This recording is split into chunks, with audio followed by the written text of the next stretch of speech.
नमस्कार दोस्तों। हम आजकल बात कर रहे हैं रिकंस्ट्रक्शन और रिकम्पोजिशन ऑफ बॉडी कंप्लीटली। और मैंने एक वर्ड कहा कि जी हमें बेसिक्स पे ध्यान देना चाहिए और अगर बेसिक्स मजबूत हैं तो डेफिनेटली आपको बहुत मदद मिलेगी आपकी बॉडी को रिकम्पोज करने में या रिकंस्ट्रक्ट करने में। क्या कहना चाहता हूँ? देखिए, जब बेसिक्स की बात होती है तो हम बात करते हैं एक छोटे बच्चे की जो स्कूल जा रहा है, उसका स्कूल उसका एक टाइम टेबल सेट करके देता है। उसका पीरियडाइजेशन सेट होता है कि कौन-सी क्लास में किस टाइम पे उसको कौन-सा सब्जेक्ट पढ़ना है। ऐसा नहीं है कि वो एक ही विषय की किताब लेके जाए। अगर ऐसा होता है, तो ना तो वो उस विषय में बेहतर कर पाएगा और बाकी विषय तो छूट ही गए। स्कूल आजकल इतने मेटिकुलस हो गए, इतनी बारीकी से प्लानिंग करते हैं कि वो ये भी देखते हैं कि इंटरवल के पहले कौन से सब्जेक्ट रखे जाएँ, ताकि बच्चा फ़ोकस करे बेहतर तरीके से। और इंटरवल के बाद जब वो थोड़ा थका हुआ हो, एनर्जी थोड़ी लो हो, तो किन सब्जेक्ट को रखा जाए ताकि उसका नुकसान ना हो कुछ भी। अगर आप वीकली प्लान देखेंगे बच्चों का आजकल, तो आप देखेंगे कि उसमें जो कंसंट्रेशन ऑफ सब्जेक्ट है वो भी वेरी करता है कि हिंदी के कितने होंगे, इंग्लिश के कितने पीरियड होंगे, मैथ्स के कितने होंगे, साइंस के कितने होंगे, सब वेरी करते हैं। क्यों? क्योंकि स्कूल ये आकलन कर लेता है कि भाई किस विषय में, किस सब्जेक्ट में ज़्यादा ज़ोर देने की आवश्यकता है, उसके नंबर ऑफ पीरियड ज़्यादा रखे जाएँ। जब एक छोटे से बच्चे के लिए स्कूल की प्लानिंग में इतनी बारीकी से ध्यान दिया जा रहा है, जो कि एक बेसिक बन जाता है, तो जब आप जिम जाते हैं तो आपके ट्रेनर साहब या आप इस चीज़ पर फोकस क्यों नहीं करते कि पीरियडाइजेशन क्यों सेट नहीं करते आप आपका? एक रैंडम वर्कआउट क्यों करते हैं जिम में जाके?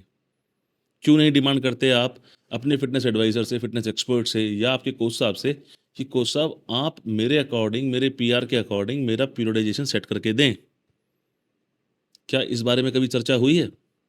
अगर चर्चा हुई है तो इस वीडियो को आप अभी यहाँ स्किप कर सकते हैं और नहीं हुई तो इस वीडियो को अंत तक देखें। और प्लीज़ अगर आपको लगे कि ये इन्फॉर्मेशन कंस्ट्रक्टिव है, आपको कुछ मिल रहा है, यहाँ से आपके ज्ञान चक्षु खुल रहे हैं, तो हमारे चैनल को सब्सक्राइब कीजिएगा। चलिए, आज बात कर लेते हैं पीरियडाइजेशन के बारे में कि फ़िटनेस की दुनिया में, बॉडी बिल्डिंग की दुनिया में पीरियडाइजेशन का क्या महत्व है। जैसा एक छोटे बच्चे के स्कूल में महत्व है कि वो किस टाइम पे क्या पढ़ेगा, इसी प्रकार से आपकी फ़िटनेस जर्नी में भी पीरियडाइजेशन का पूरा महत्व है, पूरी इम्पोर्टेंस है। ताकि आप एडिक्वेट टाइम दे सकें आपकी बॉडी को अडॉप्ट करने के लिए, जो भी लोड चल रहा है या जो भी मेटाबॉलिक प्रोसेस है, स्ट्रेस आपकी बॉडी पे आने वाला है, उस वर्कआउट या ट्रेनिंग प्रोटोकॉल या ट्रेनिंग फॉर्मेट के माध्यम से। जी हाँ, पीरियडाइजेशन का सीधा-सीधा संबंध इस चीज़ से है कि आप अपने फेजेज़ ऑफ ट्रेनिंग या साइकिल को कैसे बदलेंगे या क्या बदलाव लेके आएँगे, ताकि जो भी आपकी एबिलिटीज़ हैं, आपकी जो भी कैपेसिटीज़ हैं, वो एनहांस होती रहें, आप इंजरी से बचे रहें और आप अपनी काबिलियत के हिसाब से ऑप्टिमम लेवल ऑफ फिटनेस को अचीव कर पाएँ। तो वो क्या मॉडिफ़िकेशंस होने चाहिए या आपकी बॉडी का जो सिस्टमाइज़ेशन करना है, वो कैसे करना है, आपके ट्रेनिंग प्रोटोकॉल्स को कैसे डिज़ाइन करना है। तो इसमें अलग-अलग फ़ेजेज़ भी होते हैं। जैसे अगर हम पीरियडाइज़ेशन के फ़ेजेज़ की बात करें तो पहला होता है स्टेबलाइज़ेशन। तो आपको जो ट्रेनिंग प्रोटोकॉल दिया जाएगा उसमें जो पहला फ़ॉर्मेट है, उसमें वॉल्यूम, इंटेंसिटी, फ्रीक्वेंसी को कुछ ऐसे रखा जाए, आपके रेस्ट टाइम को कुछ ऐसे रखा जाए कि आपकी बॉडी स्टेबलाइज़ होना शुरू करे। तो जैसे ही वो अचीव होता है, फिर आप नेक्स्ट फ़ेज़ में जाते हैं जिसको बोलेंगे स्ट्रेंथ एंड्योरेंस। फिर आप जाएँगे तो मैक्सिमम स्ट्रेंथ में जाएँगे। फिर आप देखेंगे कि भई अच्छा ऐसा हो रहा है तो मस्कुलर डेवलपमेंट देख लेते हैं। जब मस्कुलर डेवलपमेंट अचीव हो जाए, तो आप पावर की तरफ अग्रसर हो जाते हैं। मतलब क्या है इन सब बातों का?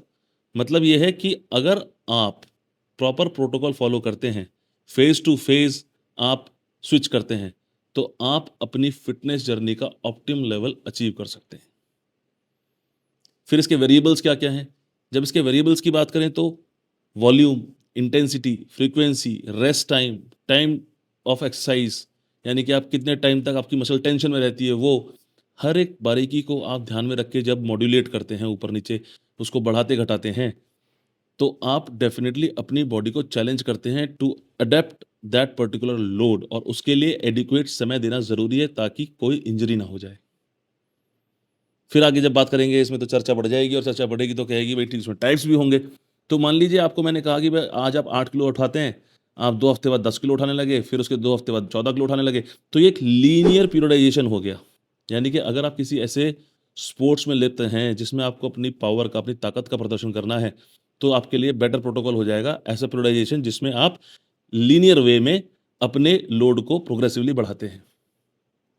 लेकिन अगर जहाँ बात हो रही है स्किल्स की, जहाँ बात हो रही है बॉडी बिल्डिंग की, जहाँ बात हो रही है एस्थेटिक सेंस की, वहाँ आपको अनड्यूलेटिंग पीरियडाइजेशन यूज़ करना चाहिए, यानी कि साइक्लिक पीरियडाइजेशन यूज़ करना चाहिए कि आपने 4 से 8 हफ्ते की एक साइकिल इस्तेमाल की, आपने हाई वॉल्यूम रखा, लो इंटेंसिटी रखी, अगली साइकिल में आपने इसका रिवर्स कर दिया, पूरी की पूरी साइकिल को बदल दिया।